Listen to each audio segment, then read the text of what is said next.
I'm Wendy Sullivan. I'm Director of Clean Change Company, and I'm the Head of Training for Clean Change Company. And what I'd like to do now is answer some of the commonly asked questions of people who are considering one of our courses. Probably the first question that most people ask is, so what does the training look like? We tend to train in reasonably small groups, usually between 10 and 20. And I think something that's unusual about our trainings is that we have a very good ratio of trainers and assistants to participants, which means that people's learning is maximized. They don't have time to fall into bad habits along the way. And that also makes for a lot of individual feedback and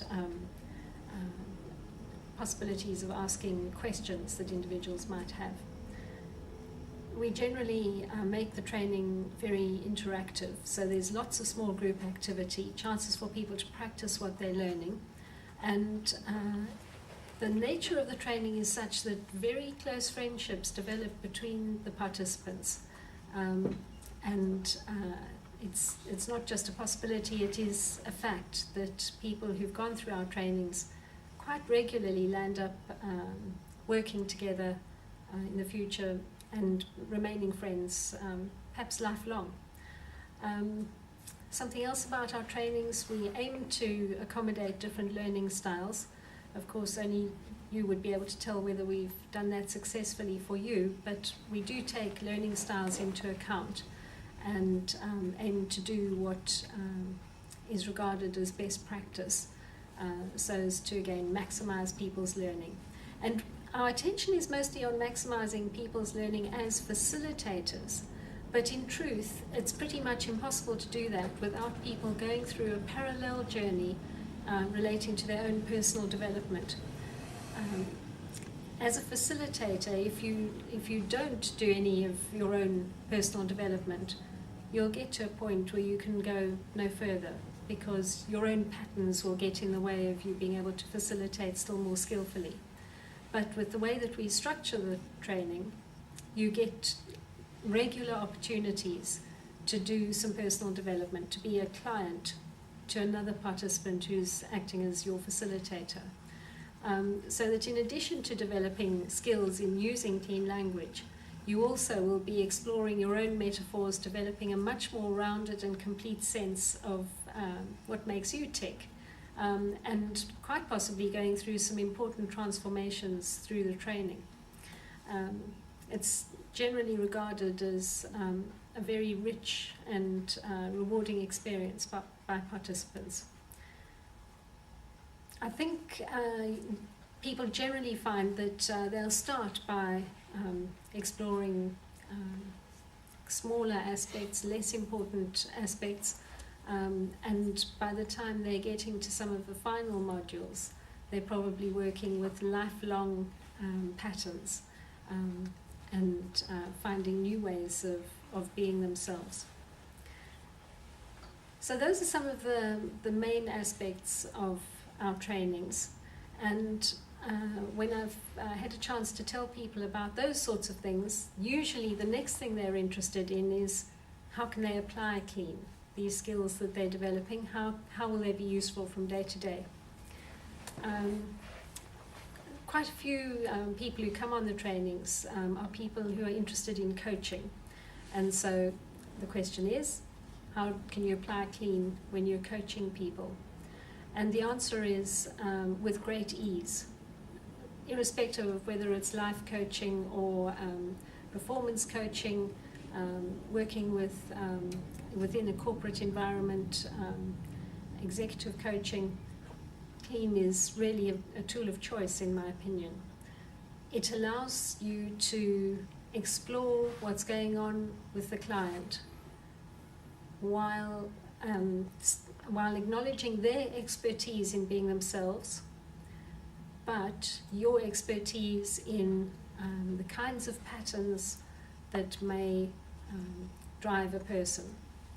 And by working in metaphor, as you do with clean, you can keep true to their experience. so that they sort out their own solutions to what they would like to do with whatever situation they're facing. This is obviously useful as well if you are teaching people in a corporate environment to coach their direct reports. By using Clean, they can avoid the sort of resistance that often comes from a boss telling their direct report what they must go and do. And Clean also provides the kind of ownership that one wants, so that the person who's coaching, by asking Clean questions, keeps the ownership of the issue with the person that they are coaching, so that it's clear, without having to ram it home, that that individual is the one who's going to be responsible for doing something different, which is a really valuable attribute of Clean, as any manager will attest to.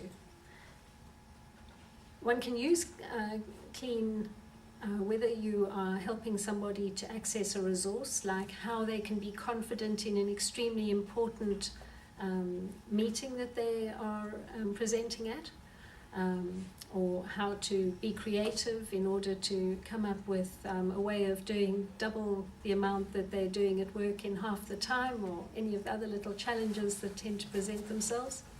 And you can use Clean where it comes to helping them to make a change, specific change that they're needing to make at work, or of course outside of work. By using Clean in a coaching environment, you make your life much easier. You don't have to come up with the solutions that someone else is going to have to apply. It makes it far more sustainable as a way of earning a living. If the solutions rest with a person who has the issue to solve, and you stay in the territory of treating the other person as an adult human being who has the resourcefulness and the ability to solve their own issues. It manages to get round resistance. It helps people to start unpicking patterns that they may have been running for years, if not decades. Those sorts of problems where they're going round the same loop again, round and round the same circle. Clean is expert in helping people to see how those loops are constructed and how to break them and change that pattern for the future. Any situation where there's a problem that's been explored a number of times and hasn't been resolved, Clean has the capability of transforming. Usually those will be situations where there's a double bind, really knotty, self-replicating problem. But Clean can provide the power to make something different happen for the person. So that's a bit about coaching. Another question I get asked is about how Clean can be applied in a corporate environment. And obviously, as far as coaching is concerned, the same thing applies. You can use Clean in the same way as in a corporate environment as you would if you were life coaching. There are lots of other ways in which Clean can be used corporately, though. Any interviewing situation comes to mind. So whether you're recruitment interviewing, you want to get someone off of a set piece that they've put together with some Clean questions.